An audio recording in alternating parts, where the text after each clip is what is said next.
Hello नमस्कार दोस्तों, एक बार फिर से आपका कन्हैया स्टडी पॉइंट में स्वागत है।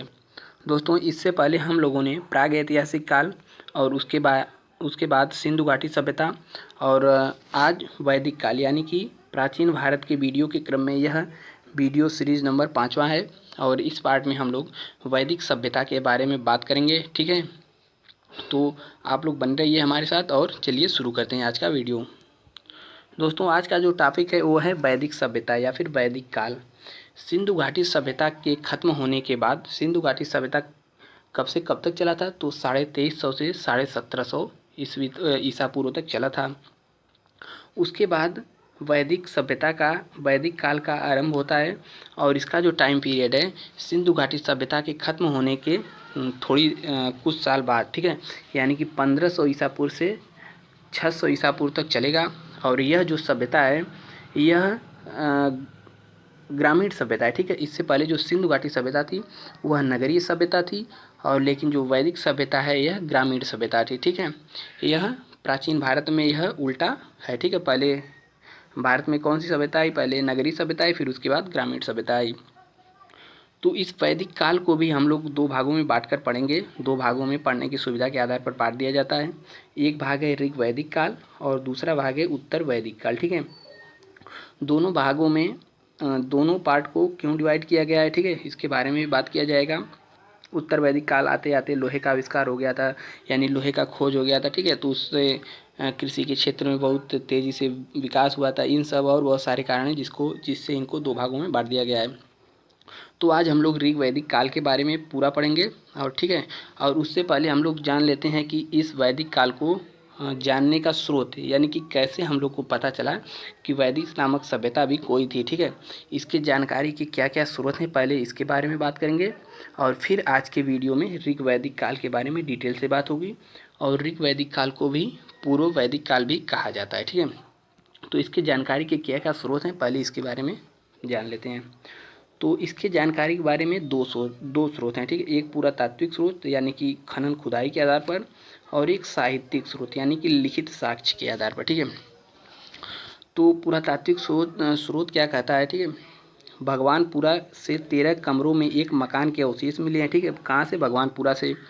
और बोगज कोई अभिलेख या फिर इसे मितन्नी अभिलेख भी कहते हैं। यह कहाँ का अभिलेख है? वह अभिलेख सीरिया का है। अभिलेख क्या होता है? अभिलेख मतलब कोई भी अभिलेख या शिलालेख पत्थर का एक आकृति होता है, उस पर कुछ लिखा होता है। ठीक है, तो इसी को अभिलेख कहते हैं। तो बोगज कोई अभिलेख या फिर मितन्नी अभिलेख 1400 ईसा पूर्व यह पुराना मिला है। कहाँ से मिला है? तो सीरिया से मिला है। और इसमें हिंदू देवी देवताओं के बारे में जैसे इंद्र, मित्र, वरुण और नासत्य जिसको अश्विनी देवता भी कहते हैं, इन चारों देवताओं के बारे में इसका उल्लेख मिला है। और इन वैदिक देवताओं का क्रम इसी प्रकार से बोगज गोई अभिलेख पर है। ठीक है, तो ये जो अभिलेख मिला है इसका क्या नाम है? बोगज गोई अभिलेख। कहाँ से मिला है? सीरिया से मिला है और 1400 ईसा पूर्व में मिला है। और एक कस्सी अभिलेख भी मिला है 1600 ईसा पूर्व, यह पुराना है। यह कहाँ से मिला है? यह इराक से मिला है। इस अभिलेख में आर्यों को एक शाखा ईरान से आई जबकि एक शाखा भारत की ओर बढ़ी। ठीक है, तो यह जो पूरा तात्विक स्रोत है इसके आधार पर हम लोग वैदिक सभ्यता को जान सकते हैं। और उधर इसके पीछे सिंधु घाटी सभ्यता को कैसे जाने थे? तो उसके भी खुदाई हुआ था, यानी कि पूरा तात्विक साक्ष्य वहाँ भी मिला था, लेकिन लिखित साक्ष्य मिला, उसे पढ़ा नहीं जा सका, इसीलिए उसे प्राग ऐतिहासिक काल में रखते हैं। जबकि वैदिक सभ्यता को ऐतिहासिक काल की नज़र से देखा जाता है, क्योंकि इसके जो लिखित साक्ष्य मिले हैं उसे पढ़ा भी जा चुका है। और साहित्यिक स्रोत में क्या मिले हैं? जैसे एक ऋग्वेद, वेद 4 होते हैं, चारों के बारे में हम लोग पढ़ेंगे। तो जो सबसे पुराना वेद है वह है ऋग्वेद। और इस काल में यानी कि ऋग्वैदिक काल में ऋग्वेद की रचना हुई, इसीलिए इसे ऋग्वैदिक काल भी कहा जाता है। मूल निवास और स्थान, ठीक है, और पहचान। आर्यों का मूल निवास आल्पस पर्वत के पूर्वी क्षेत्र के आसपास बताया जाता है। ठीक है, यूरोप और एशिया के मध्य, इसीलिए इसे यूरेशिया कहा जाता है, जो वर्तमान में यूरेशिया का भाग है। ठीक है, और आर्य कौन थे? तो आर्य को ही इस वैदिक सभ्यता का निर्माता माना जाता है। और आर्यों के मूल निवास के स्थल के बारे में विद्वानों के मतभेद हैं, लेकिन फिर भी जो मैक्स मूलर एक थे वैज्ञानिक पुरातत्वविद, ठीक है, या फिर इतिहासकार, इनके अनुसार मध्य एशिया है। और सर्वाधिक प्रचलित मत भी यही है कि आर्य कहाँ से आए, तो मध्य एशिया से। यह किसका सिद्धांत है, मैक्स मूलर के अनुसार। लेकिन अन्य लोग भी अपना अपना मत दिए हैं। इससे पहले आर्यों की जानकारी ऋग्वेद से मिलती है। और वेद आर्य शब्द का उल्लेख, वेद में आर्य शब्द का उल्लेख 36 बार हुआ है, ठीक है। वेद मतलब क्या होता है, वेद मतलब होता है, एक तरीके से कह सकते हैं ज्ञान, ठीक है। वेद मतलब होता है ज्ञान। और आर्य मतलब होता है श्रेष्ठ। तो श्रेष्ठ या फिर उच्च कुल के लोग इनको ही ऋग्वैदिक काल का निवासी माना जाता है। और अनेक अनेक विद्वानों ने उनका अनेक मत है, जैसे बाल गंगाधर तिलक, इनके अनुसार आर्य कहाँ से आए, आर्कटिक प्रदेश यानी कि उत्तरी ध्रुव से आर्य आए। जबकि स्वामी दयानंद सरस्वती कहते हैं कि आर्य तिब्बत से आए। तिब्बत कहाँ है, भारत और चीन के बीच वाला जो क्षेत्र है वह तिब्बत है। स्वामी दयानंद सरस्वती का मानना यहाँ से है, ठीक है। और एक विलियम जोन्स हैं, इनके अनुसार आर्य यूरोप से आए। विलियम जोन्स कहाँ के थे, ये भी यूरोप के ही थे। विलियम जोन्स ही ना एशियाटिक सोसाइटी की स्थापना किए हैं। और मैक्स मूलर के अनुसार मध्य एशिया। और डॉक्टर अविनाश चंद्र के अनुसार सप्त सिंधु प्रदेश से आए। सप्त सिंधु प्रदेश क्या है, तो यह जम्मू कश्मीर में यानी कि इसमें जो पाकिस्तान और हिंदुस्तान, सप्त सिंधु प्रदेश मतलब वहाँ 7 नदियों का प्रदेश है, जैसे सिंधु, चिनाब, झेलम, ब्यास, रावी, ठीक है। और एक दो नदियाँ, उसी को सप्त सिंधु प्रदेश कहा जाता है। और डॉक्टर संपूर्णानंद, इनका मानना है कि यूरेशिया के ही निकट से आर्य आए थे। और डी.एस. त्रिवेदी के अनुसार आर्य अफगानिस्तान से आए थे। और आगमन के क्रम में आर्य मध्य एशिया और ईरान पहुँचे। और भारत में आर्यों की जानकारी कहाँ से मिलती है, तो ऋग्वेद से मिलती है, ठीक है। अब ऋग्वेद के बारे में डिटेल से बात करेंगे, ठीक है। यहाँ पर हेडिंग रहेगी ऋग्वेद, ठीक है, छूट गया है। तो ऋग्वेद की भाषा क्या है, तो ऋग्वेद की भाषा संस्कृत है और लिपि ब्राह्मी है। और ऋग्वेद में टोटल 10 मंडल और 1028 सूक्तियाँ हैं। सूक्ति मतलब मंत्र, एक तरीके से मंत्र, ठीक है। तो भाषा संस्कृत, लिपि ब्राह्मी और 10 मंडल और 1028 सूक्त हैं। और ऋग्वेद के 3 पाठक हैं। साकल, इसमें 1017 यानी कि 1017 मंत्र हैं। और बालखिल में 11 मंत्र हैं। और जबकि वास्कल में 56 मंत्र है, लेकिन इसे अभी तक इनकी अभी पूरी प्राप्ति नहीं हुई है, ठीक है। तो कभी कभी परीक्षा में आता है कि कितने सूक्ति हैं, तो कभी 1028 देता है, कभी 1017 यानी कि 1028 या 1017 कोई भी आए तो वहाँ से आप टिक कर सकते हैं। जबकि इसके ब्राह्मण कौन कौन थे, कौशिकी और ऐतरेत। और उपनिषद भी यही कौशिकी और ऐतरेत। और आर्यड़क भी कौशिकी और ऐतरेत। आर्यड़क क्या होता है, आर्यड़क मतलब कि जो वेद या फिर पांडुलिपियाँ या फिर जो भी ग्रंथ हैं, उनको जो उस समय के विद्वान या फिर जो थे वह उनकी रचना वन में हुई थी। आर्य मतलब क्या होता है, वन। तो जो वन में रचना हुई उसे आर्य कहते हैं।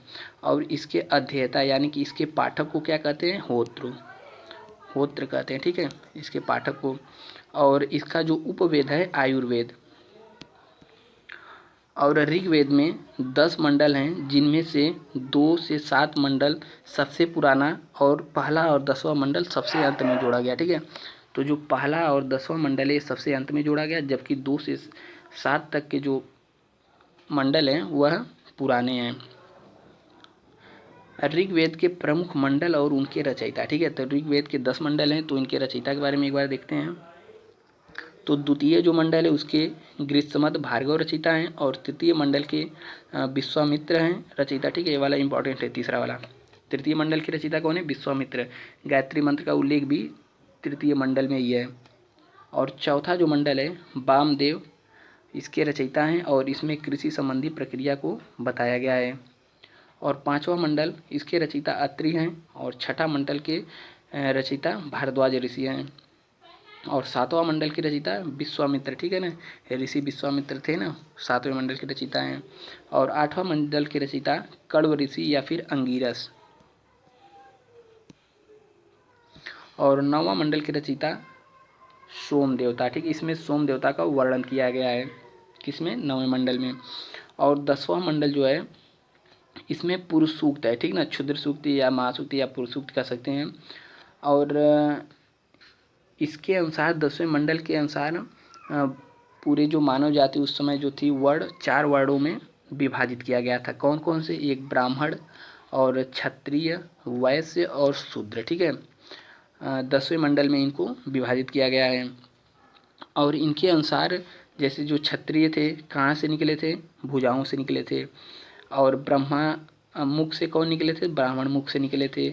और जंघा से कौन निकले थे? तो वैश्य निकले थे। और चरण से शूद्र निकले, ठीक है। यह 10वें मंडल में ऐसा उल्लेख है।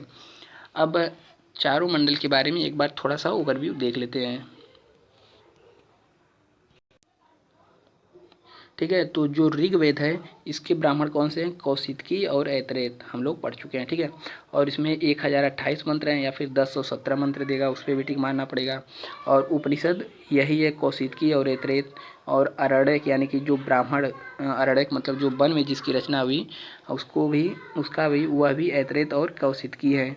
और इसके अध्येता यानी इसके जो पाठक थे, पढ़ने वाले को होत्र कहते हैं। और उपवेद या उपयोद इसका आयुर्वेद है और इसके प्रवर्तक प्रजापति हैं, ठीक है। तो ऋग्वेद का उपवेद कौन सा है? आयुर्वेद। और दूसरा वेद आता है यजुर्वेद। यह इसके जो ब्राह्मण तैत्तिरीय और शतपथ हैं और इसके सूक्त की अभी प्राप्ति नहीं हुई है। और इसके उपनिषद तैत्तिरीय और कठी, बृहदारण्यक और मैत्रेयणी इसके उपनिषद हैं। और आरण्यक भी सेम है, ठीक है, लेकिन एक शतपथ, शतपथ अरण्यक किसका है? यजुर्वेद का। और इसकी अध्येता यानी कि पाठक यानी कि जो इसको ग्रंथ को, इस वेद को पढ़ने वाले को क्या कहा जाता है? अधर्यु। और इसके उपवेद धनुर्वेद, और जबकि इसके प्रवर्तक विश्वामित्र ऋषि को माना जाता है। और तीसरा आता है सामवेद। सामवेद को के ब्राह्मण पंचविश और जिसे तांडव ब्राह्मण भी कहा जाता है। और इसमें 1000 यानी कि 1810 मंत्र हैं। और इसके उपनिषद केन उपनिषद और छांदोग्य उपनिषद, ठीक है। इन सब के बारे में हम लोग डिटेल से पढ़ेंगे, ये थोड़ा सा बस ओवरव्यू है। और इसके आरण्यक जैमिनीय और छांदोग्य हैं। और इसके अध्येता यानी कि पाठक को उद्गाता कहते हैं। और इसके उपवेद गंधर्व वेद, जबकि इसके प्रवर्तक नारद ऋषि को माना जाता है। और अगला है अथर्ववेद, ठीक है। अथर्ववेद के ब्राह्मण गोपथ, और इसमें 6000 मंत्रों की अब तक प्राप्ति हुई है। और इसके उपनिषद मांडुक्य उपनिषद और मुंडको उपनिषद, ठीक है। मुंडको उपनिषद सत्यमेव जयते कहाँ से लिया गया है? तो मुंडको उपनिषद से लिया गया है। और इसके आरण्यक अभी पता नहीं है। और अध्येता इसके जो पाठक हैं उसको ब्रह्मा जी को माना जाता है।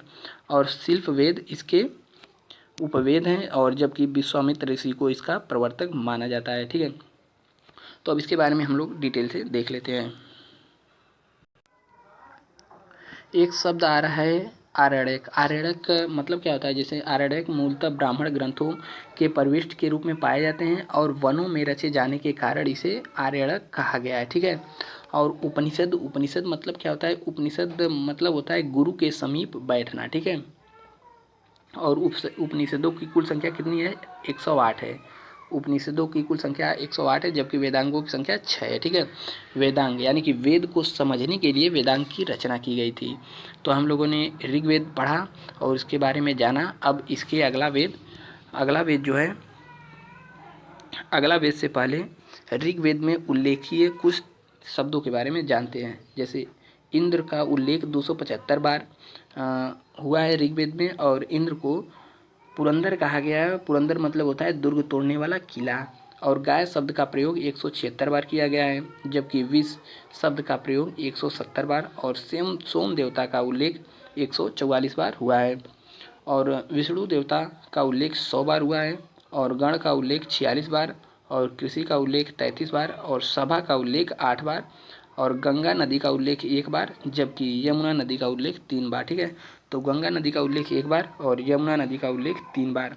और अग्नि देवता का उल्लेख 200 बार, ठीक है। और ऋग्वेद में यानी कि ऋग वैदिक काल में जो सबसे पवित्र नदी थी वह कौन सी नदी थी? तो सरस्वती नदी थी, जिसे नदी तमा भी उस समय कहा जाता था। और जो अस्तो मास सदगमय तमसो मार ज्योतिगमय एक संस्कृत की कविता है ना, वो कहाँ से लिया गया है? तो ऋग्वेद में या इसका उल्लेख है और वहीं से लिया गया है, अस्तो मास सदगमय, ठीक है। अब अगला वेद आता है यजुर्वेद। अब यजुर्वेद के बारे में हम लोग देखते हैं, ठीक है। तो यजुर्वेद में यजु का मतलब क्या होता है? यजु का मतलब यज्ञ से है, ठीक है। और इस यजु का मतलब यज्ञ से है और इसके पाठक को यानी कि पढ़ने वाले को अधर्यु कहा जाता था। ठीक है, और यह एक ऐसा वेद है जो गद्य एवं पद्य दोनों में है। ठीक है, तो यह पहला ऐसा वेद यानी कि चारों में से है जिसके मंत्रों की रचना या फिर वेदों की रचना गद्य में भी और पद्य दोनों में भी की गई है। और धनुर्वेद को यजुर्वेद का उपवेद कहा गया है और यजुर्वेद में ही सर्वप्रथम राजा एवं वाजपेयी यज्ञ का उल्लेख मिलता है। ठीक है, राजा एवं वाजपेयी यज्ञ का उल्लेख कहाँ मिलता है, तो यजुर्वेद में। और यजुर्वेद में ही हाथियों के पालने का भी उल्लेख है। ठीक है, और यजुर्वेद के दो भाग हैं। कौन कौन से, एक शुक्ल यजुर्वेद जिसे वायजनीय संहिता भी कहते हैं और दूसरा है कृष्ण यजुर्वेद। कृष्ण यजुर्वेद जो है गद्य एवं पद्य दोनों में लिखा गया है और इसके उपनिषद, ठीक है, उपनिषद तैतरीय और कठोपनिषद, ठीक है, और नचिकेता संवाद जो है वह कहाँ पर है, नचिकेता संवाद कठोपनिषद में है और याज्ञवल्क्य में गार्गी का उल्लेख है। ठीक है, उपनिषद मतलब क्या होता है, गुरु के समीप बैठना। इसकी संख्या कितनी है, 108। और अगला वेद आता है सामवेद। साम का अर्थ होता है गायन। ठीक है, इस वेद में मुख्यतः यज्ञों के अवसर पर गाए जाने वाले ऋचाओं और मंत्राओं का उल्लेख है। ठीक है, साम मतलब क्या होता है, गायन, गाना बजाना। और जो सा रे गा मा पा धा है ना, पाधानी, ये कहाँ से लिया गया है, सामवेद में। सा रे गा मा पा धा नी सा, ये कहाँ से लिया गया है, सामवेद से। और सामवेद के जो पाठक थे यानी कि उद्गाता थे, इसे क्या कहा जाता था, इनको उद्रात कहा जाता था। ठीक है, और जो 7 स्वर हमने बताया, सा रे गा मा पा ध नी सा, ठीक है, ये कहाँ से लिया गया, सामवेद से। और इसे भारतीय संगीत का जनक माना जाता है और सामवेद के मंत्र सूर्य देवता को समर्पित हैं। इसमें जितने भी मंत्र हैं सूर्य देवता को समर्पित हैं और इसे संगीत का जनक भी कहा जाता है। और यजुर्वेद और सामवेद में किसी भी विशिष्ट ऐतिहासिक घटना का वर्णन नहीं मिलता है।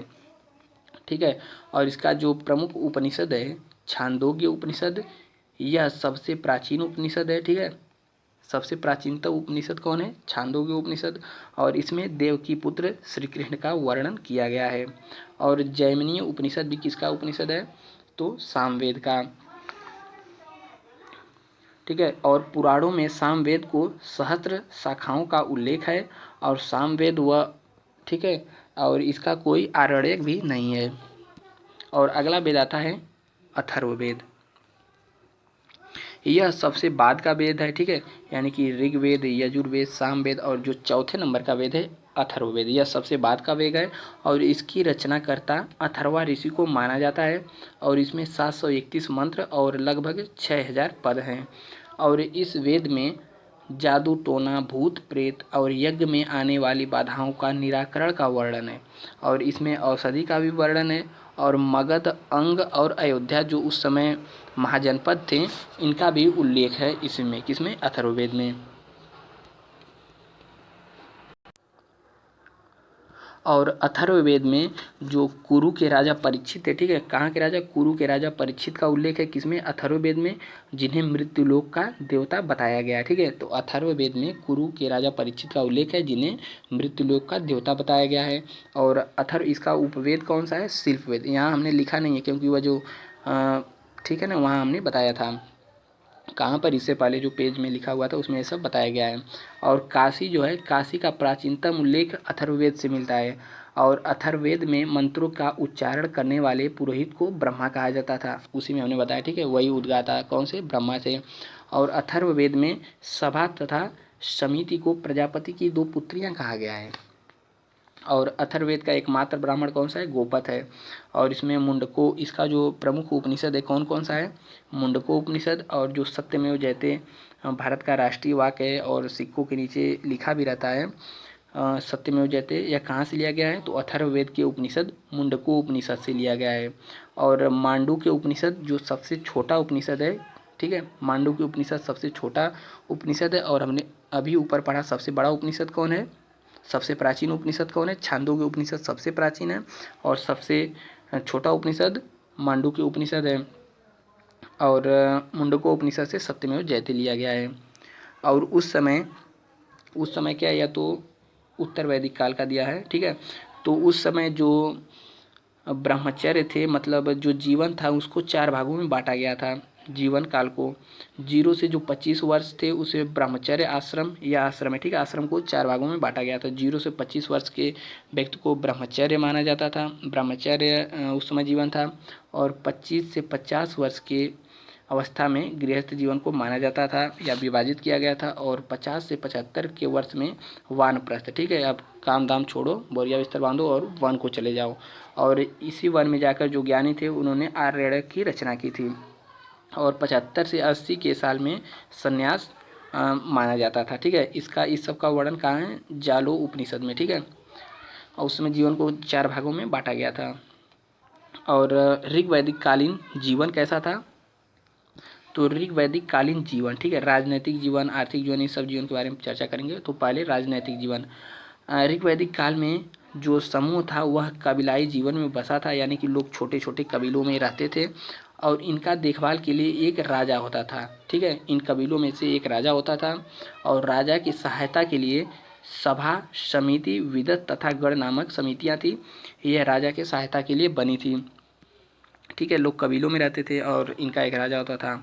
और जो समिति है, समिति आम लोगों की सभा होती थी और इसमें महिला तथा पुरुष दोनों लोग भाग ले सकते थे और लेते भी थे।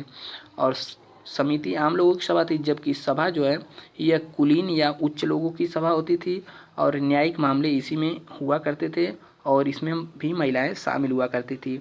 लेकिन यही जब धीरे धीरे चलते चलते उत्तर वैदिक काल आ जाएगा तो इसमें महिलाओं को भाग लेने की अनुमति खत्म कर दी जाएगी और महिलाओं की स्थिति धीरे धीरे दयनीय होती चली जाएगी।